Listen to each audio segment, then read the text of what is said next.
Eh bien salut à tous, on se retrouve pour une nouvelle vidéo et aujourd'hui il y a eu une snapshot sur Minecraft Java. Donc c'est la 24W03A et oui, du coup c'est la première vidéo snapshot que je fais du coup sur cette chaîne. Et bref, du coup c'est une snapshot de la 1.20.5 qui est quand même assez intéressante. On va aller la voir évidemment, on va voir ce qui est intéressant, mais comme d'habitude abonnez-vous tous. J'espère que les vidéos snapshot vont aussi vous plaire comme les vidéos bêta. Donc abonnez-vous tous, mettez tous des likes, ça m'aiderait énormément. Et du coup merci à tous. Du coup voilà, je vous l'ai dit, c'est la snapshot 24W03A. Et du coup bon, bah, cette snapshot est un peu intéressante. Elle rajoute, elle change un truc, elle change quand même pas mal de choses avec les tattoos. Et elle ajoute une nouvelle game rule. Donc déjà première chose avec les tattoos, bah en fait leur... Ah ouais, c'est ça, c'est les... Je pensais que c'était les bébés. Bref, du coup les tattoos, bon, du coup leurs modèles ont été changés. Je sais pas si vous vous rappelez, mais du coup les yeux, et bah du coup ils étaient vraiment en face. Genre ils étaient là. Ils étaient vraiment sur le devant. Là maintenant, les yeux sont sur le côté et je pense que ça rend mieux en vrai. Je préfère, je pense. Ça rend le truc un peu plus mignon en vrai. Et bref, voilà, je pense que c'est pas mal. Et même les couleurs, elles ont un peu changé.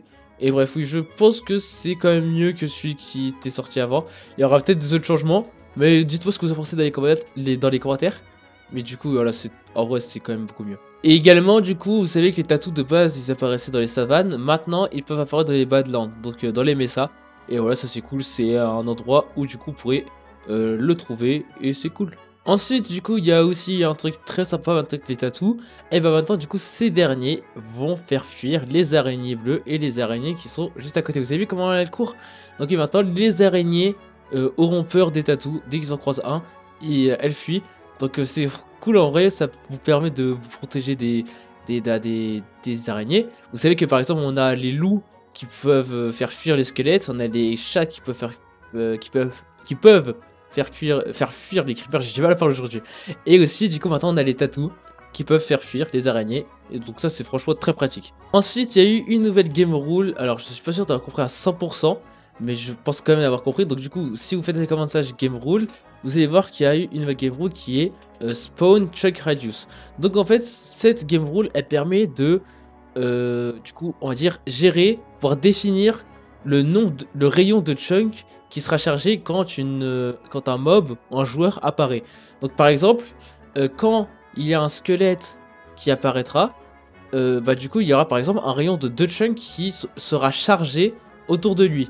Et là du coup avec cette game rule, vous allez pouvoir définir le rayon de chunk quand une entité le rayon de chunk qui sera chargé quand une entité spawnera. Donc du coup je peux, alors je vais stash game rule, hein. Voilà.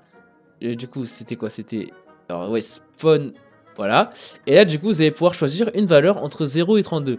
Si vous mettez 0, et bah du coup les chunks ne seront absolument pas chargés quand une entité apparaîtra. Donc ça c'est un truc à savoir. Et du coup bah si vous mettez 10, ça du coup ça c'est le paramètre qui était par défaut à l'époque. Maintenant le paramètre la valeur par défaut de cette game rule est de 2. Et vous pouvez mettre une valeur jusqu'à 32. Donc en gros quand une entité apparaîtra et qui dans une zone qui n'est pas chargée, et bah du coup elle va charger un rayon de 32 chunks. 32 c'est quand même énorme. Et du coup voilà, plus la valeur sera haute, et du coup bon, bah plus votre jeu bah du coup performera moins.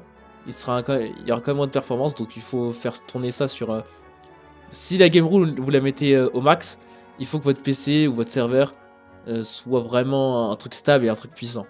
Là du coup la valeur par défaut est à 2. Et du coup voilà, c'est une petite game rule qui est assez cool. Et du coup il y a eu aussi pas mal de trucs pour les serveurs, pas mal de trucs du coup pour les data packs, les ressources packs qui ont été changés. Il y a aussi quand même beaucoup de corrections de bugs, mais on va pas voir tout parce que sinon ça va être très très long. Et bref voilà, donc je vous ai montré le plus intéressant. Encore une fois, on attend des nouveautés de l'1.21, on n'a toujours pas eu.